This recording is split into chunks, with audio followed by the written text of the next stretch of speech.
chủ tôi nhỉ. Ngài cho tôi nhìn một chiếc ăn tô liều chút thì si trên di kín có hết thì Ngài tí nhi an thuốc xin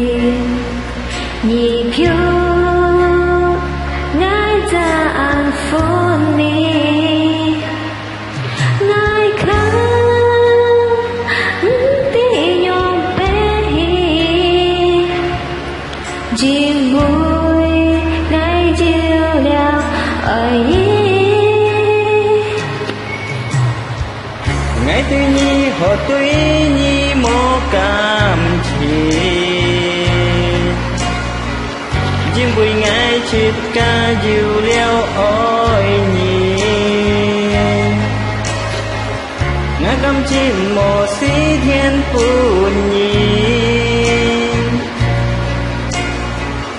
Ngài dịch theo sim quân Nga cái ôi nhi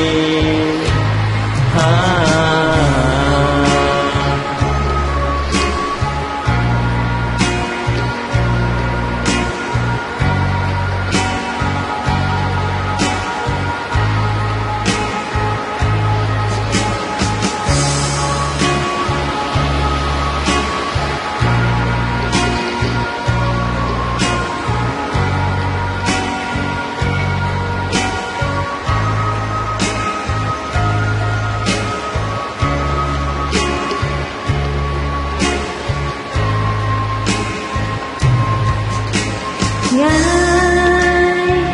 mô khó nên ôi nhi Ngài vốn si kiệt nhi Ngài xin hiểu biểu hết kỳ Ngài cho tâu cả nhi cả kỳ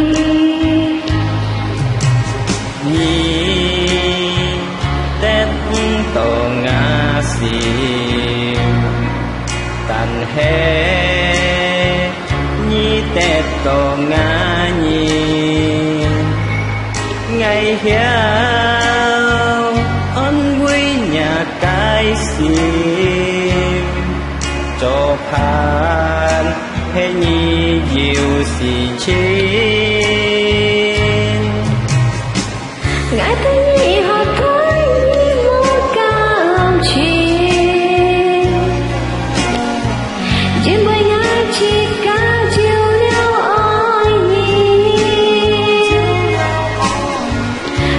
Chính một sĩ thiên vô nhìn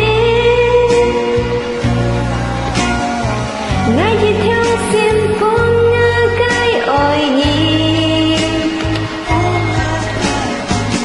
đi theo xu hèo tráng chút ăn tô kỳ tan hệ Nga nhìn mô phun liêng theo xiêm Trong nhìn sân chút xe giang dịch lên Ngài dịch theo sim phun Nga cái ôi nhìn